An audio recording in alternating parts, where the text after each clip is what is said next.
টাকা।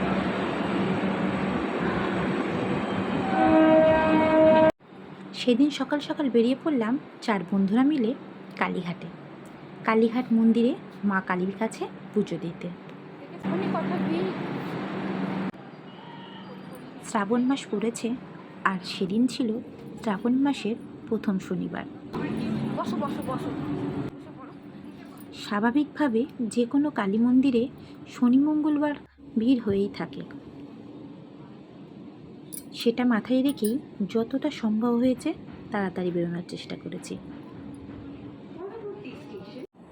বেশ কিছুদিন ধরেই ভাবছিলাম আমরা সবাই মিলে একসাথে এসে মা কালীর কাছে পুজো দেব,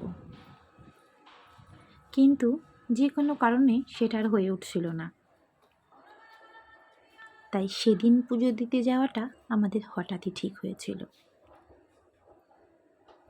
বাড়ি থেকে বেরিয়েছিলাম 6:30 নাগাদ। মেট্রো নিয়ে খুব অল্প সময়ের মধ্যেই পৌঁছে গেলাম কালীঘাট।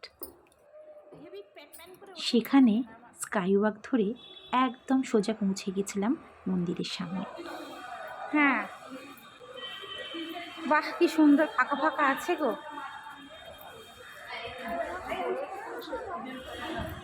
হ্যাঁ হ্যাঁ, তা আসবে না গো, সবাই অনেকে দেখো রাত্রির থেকে বসে থাকে দেবে বলে, তাই না? কি সুন্দর পরিষ্কার পরিচ্ছন্ন বলো মমিতা দি। হ্যাঁ, একটু বসার জায়গা থাকলে তাই একটু মানুষ বসে নিতে পারে। ধরো অনেকে আছে না, বয়স্ক লোক, ধরো একটু জিরিয়ে নিল। হলে তোমার স্কাইওয়াকটা বেশ সুন্দর, পরিষ্কার পরিচ্ছন্ন আর অনেকটা জায়গা নিয়ে। আমাদের ওখানে পৌঁছাতে খুব একটা দেরি হয়নি বলেই হয়তো সেইভাবে তখনও লোকজন চোখে পড়েনি। বন্ধুরা মিলে হাঁটতে হাঁটতে গল্প করতে করতে ঠিক মন্দিরের সামনে পৌঁছে গেলাম। মায়ের মন্দিরে এসেছি, মায়ের কাছে পুজো দেব, এটা ভেবেই বেশ ভালো লাগছিল। আমি তো জানতাম তুমি চেনো, তোমার চেনা জানা লোক আছে। তুমি একেবারে বলেছিলে না আমার চেনা জানা আছে, কোনো অসুবিধা হবে না।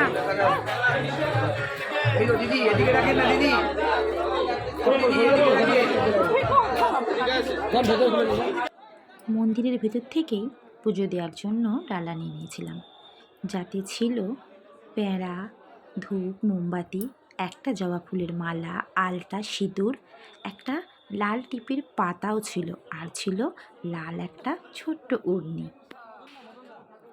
একটু একটু করে মন্দিরের ভেতরের দিকে এগিয়ে গেলাম। মন্দিরের ভেতরে চারিদিকটা যে একবার ঘুরে দেখব তা একদমই সম্ভব হলো না। বাইরে থেকে দেখে যতটা ফাঁকা ফাঁকা মনে হচ্ছিল, মন্দিরের ভেতরে ঢোকার পরে দেখলাম সেটা একেবারেই নয়। খানিকটা এগিয়ে যেতেই দেখলাম একটা জায়গা থেকে ব্যারিকেড শুরু হয়েছে। একজন বললেন এখান থেকেই পুজো দেওয়ার জন্য লাইন দিতে হবে। লাইন তো ওই তো আসছে।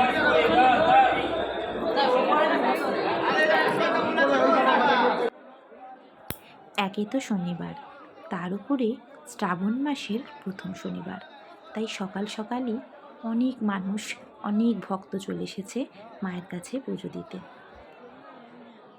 লম্বা লাইনে দাঁড়াতে হলেও এটা ভেবে ভালো লাগছিল অবশেষে আজ একসাথে আমরা সবাই মায়ের কাছে পুজো দিতে আসতে পেরেছি।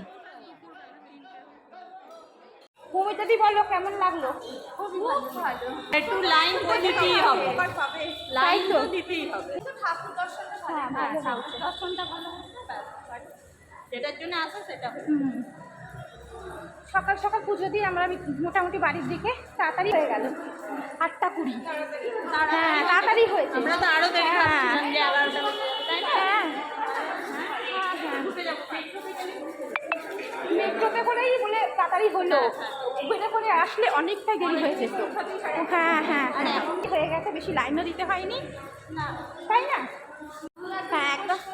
আর শনিবার আমি তো উপোস ছিলাম তো। হ্যাঁ, সবাই বাহ।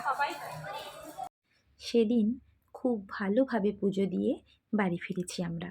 আবারও আসবো একদিন সবাই মিলে।